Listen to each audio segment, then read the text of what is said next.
வணக்கம். உங்களை நம்மளுடைய வீட்டு மீன் சேனலுக்கு வரவேற்கிறோம்.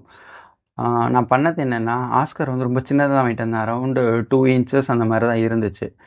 ஸோ நான் வந்துட்டு டெட்ராவோட போட்டு வளர்க்கலாம் அப்படின்னு நினச்சேன். பட் என்னோடய குவாரண்டைனுக்கு அப்புறம் நான் ஃபிஷ் டேங்க்கில் டெட்ராஸோட போட்டேன். மீன் கடைக்காரர் என்ன சொன்னாருன்னா, எனக்கு எக்ஸ்பீரியன்ஸஸ் இருந்தாலும் அவர் என்ன சொன்னாருன்னா, உங்களுக்கு வந்து ஆஸ்கர் ரொம்ப குட்டியாக தான் இருக்குது, நீங்கள் அதெல்லாம் ஒன்றும் பிரச்சனை இல்லை, இது வந்துட்டு நீங்கள் டெட்ராஸோடையும் போடலாம் அப்படின்னாரு.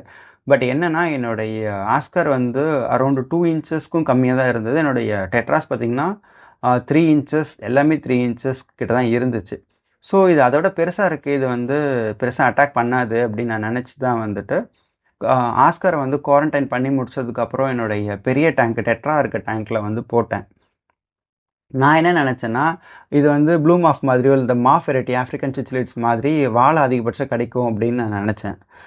விட்டதுக்கப்புறம் தான் தெரிஞ்சிச்சு இது மாஃப் மாதிரி அட்டாக் பண்ணலை. இதோட அட்டாக் எப்படி இருந்துச்சு அப்படின்னா, லயன் மாதிரி இருந்தது. அதாவது என்ன பண்ணுச்சு அப்படின்னா, உள்ளே விட்ட உடனே மீனுடைய வாலெல்லாம் பிடிக்கல. இது குட்டியாக தான் இருக்குது. இருந்தாலும் என்ன பண்ணுச்சு அப்படின்னா, அதுங்களோட கழுத்தை பிடிக்க ஆரம்பிச்சு. என்னோடய டெட்ரா ஒரு ஃபிஷ்ஷோடைய கழுத்தை பிடிச்சிருச்சு.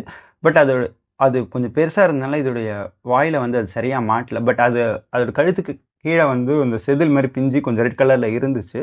அதுக்கப்புறம் அதை நான் தனியாக வச்சு மெடிசின் போட்டவுடனே ஒரு 1 ஆர் 2 டேஸில் அதை வந்து அந்த புண்ணு ஆறிடுச்சு.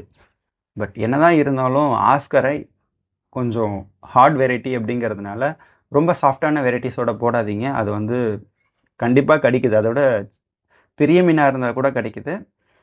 இப்போ நீங்கள் பார்க்குறது வந்து அந்த வீடியோ தான். நான் விட்டப்போ என்னோடய ஃபிஷ்ஷஸ் எல்லாத்தையும் கடித்த வீடியோ தான் நீங்கள் பார்க்குறீங்க. உங்களுக்கு மீன் சம்மந்தமான ஏதாவது சந்தேகங்கள் இருந்தால் கமெண்ட்ஸில் போடுங்க. அதுக்கும் நான் வந்து உங்களுக்கு வீடியோ போடுறேன். நம்ம அடுத்த வீடியோவில் சந்திக்கலாம். நன்றி, வணக்கம்.